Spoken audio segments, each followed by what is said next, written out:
الله لا إله إلا هو له الأسماء الحسنى. Baik, kita pindah ke kisah Abu Kilabah. Abu Kilabah sahabat Nabi radhiyallahu anhu. Abu Kilabah radhiyallahu anhu ini orang jarang tahu ke namanya, tapi dia punya kisah yang unik. Kisahnya begini. Satu waktu ada satu orang lagi jalan musafir dari satu kota ke kota lain. Orang ini jalan pakai kuda, teman-teman sekalian, sampai dia kehabisan bekal. Dia lihat di padang pasir yang luas ada satu kemah di situ. Ada satu kemah. Kemah ini, teman-teman sekalian, dia turun, dia masuk, dia bilang, saya lihat pemandangan yang sangat memilukan. Kemah itu kosong, tidak ada makanan, tidak ada minuman, dan ada satu orang terbaring dengan punggungnya, kedua tangannya putus, kedua kakinya putus, kedua matanya buta. Orang ini cuma tergeletak. Lalu saya bilang, Assalamualaikum warahmatullahi wabarakatuh. Orang itu jawab, Waalaikumsalam warahmatullahi wabarakatuh. Lalu kemudian saya datang mendekati dia, dan saya lalu berkata pada dia, siapa anda ini? Dan apa ceritanya anda ada di padang pasir ini? Kata dia, saya salah satu hamba Allah. Kata orang yang sedang lumpuh dan matanya buta, saya salah satu hamba Allah gitu. Lalu ditanya kembali, kamu siapa? Dia bilang, saya musafir, sedang kebetulan lewat, butuh minuman dan makanan, kehabisan gitu kan. Kata orang ini, kata orang ini, Alhamdulillah, segala puji bagi Allah yang menyempurnakan nikmatnya pada saya. Ini orang lumpuh yang bilang ini, tangannya putus, kakinya putus, matanya buta. Kata orang yang datang ini bilang, wahai Tuhan, apa yang membuat anda bersyukur kepada Allah? Apa yang anda syukurin? Nikmat apa yang sedang ada? Kemahnya kosong, gak ada orang, gak ada makanan, gak ada minum, lumpuh semua. Maka dia bilang, diamlah wahai anak muda. Kamu tidak tahu kalau sebenarnya nikmat Allah sangat besar pada saya. Saya bisa mengucapin kalimat saja sudah menutupi semua kekurangan saya ini. Sebuah nikmat yang tidak terhingga. Alhamdulillah atas segala hal. Orang ini bilang, saya kagum dengan orang ini. Lalu saya bilang sama dia, baiklah, ada yang bisa saya bantu? Kata orang yang pendatang ini. Dia bilang, ada anak saya laki-laki satu-satunya, selalu nemanin saya di sini. Dia merawat saya, dia memberikan minum, dia memberikan makan, dia merawat saya lah. Sekarang sudah 3 hari nggak balik-balik. Coba kamu cari di sekitar kemah ini. Siapa tahu ada. Dan memang perlu kamu tahu di padang pasir ini yang hidup cuma saya sama anak saya. Nggak ada orang lain. Jadi kalau ada orang kamu lihat itu berarti anak saya. Kata dia, baiklah. Dia bilang, saya keluar.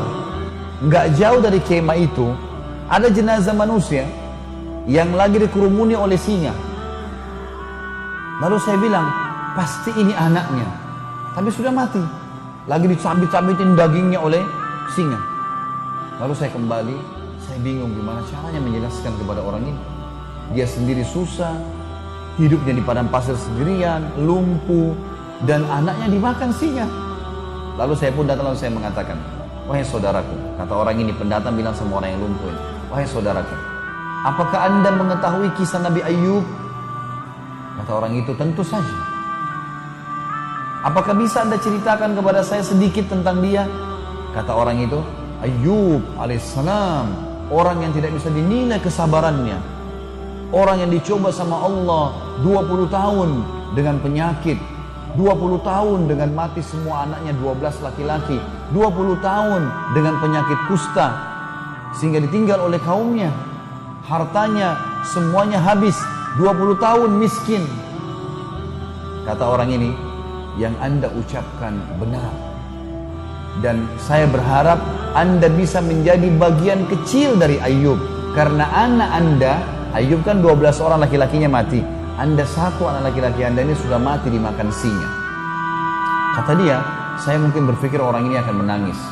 Dia senyum, lalu dia mengatakan, Alhamdulillah yang telah membuat anak saya mendahului saya ke surga. Kata orang itu, Alhamdulillah yang membuat anak saya, kata yang pendatang ini, kok bisa anda bilang begitu? Dia bilang, anak saya ini sangat bakti dengan saya. Menurut teori syariah, ya kalau bahasa sekarang. Kalau dia bilang, menurut pemahaman agama yang jelas, yang saya yakini, kalau anak soleh, dia sholat, dia jaga ibadahnya sama Allah, bakti dengan orang tuanya, masuk surga. Anak saya begitu, saya yakin dia akan masuk surga. Baiklah, kata orang pendatang ini, tiba-tiba saja orang yang lumpuh ini bilang, asyhadu an la ilaha illallah wa anna Muhammad Rasulullah, meninggal dunia. Mati nih si lumpuh nih. Orang ini bilang, innalillahi wa inna ilaihi raji'un. Saya kehabisan bekal, kehabisan makanan, temu lagi orang seperti ini dan mati. Apa yang harus saya lakukan nih? Gitu.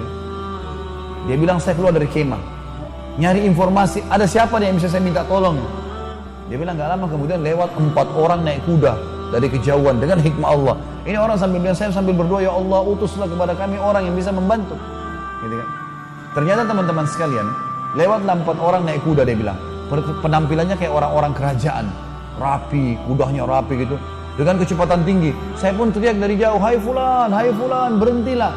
Ternyata dengan hikmah Allah mereka dengar saya. Mereka pun datang, lalu mereka bilang, ada apa dengan kamu? Kenapa kau minta tolong? Ada sesuatu?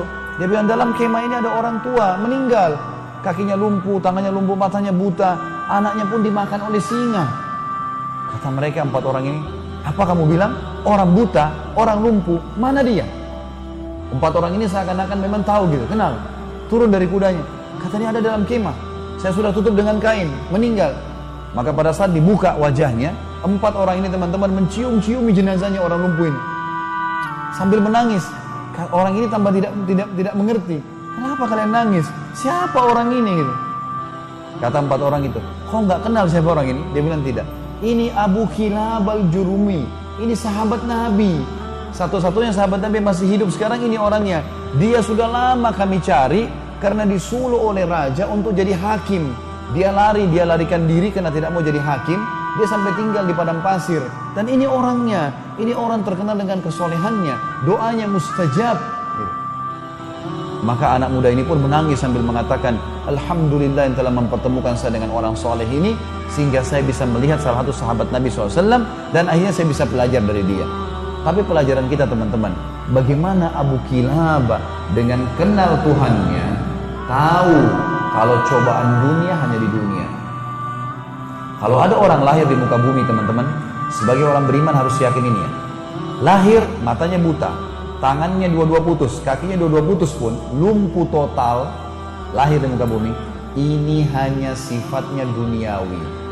Pada saat dibangkitkan hari kiamat nanti, karena jasadnya akan dimakan oleh tanah, dibangkitkan hari kiamat, nggak ada lumpuh, nggak ada cacat, fisik baru. Kata Nabi SAW, semua manusia akan dibangkitkan pada hari kiamat, laki-lakinya seperti poster Adam, 60 siku ke langit, 27,5 meter, dan semua perempuan seperti ibunya Hawa, 40 siku ke langit, 17,5 meter. Nggak ada lagi pendek-pendek, nggak ada lagi orang yang ya cacat, semuanya sembuh. Dan subhanallah sebagian dokter mengadakan penelitian juga, kalau ada orang kena kanker, kena tumor, penyakit yang parah, begitu meninggal, jenazahnya itu pernah dicek, diperiksa, hilang penyakit itu. Jadi hanya sifatnya duniawi, di jasadnya itu sudah tidak ada penyakit itu, hilang bersamaan dengan ruhnya keluar. Jadi teman-teman orang beriman tahu, yang membuat Abu Kilabah bisa sabar, dia tahu ini dunia, sabarin aja. Yang penting beriman, nanti di akhirat dikasih semuanya, aman. Bagaimana manfaatnya orang yang kenal Tuhannya?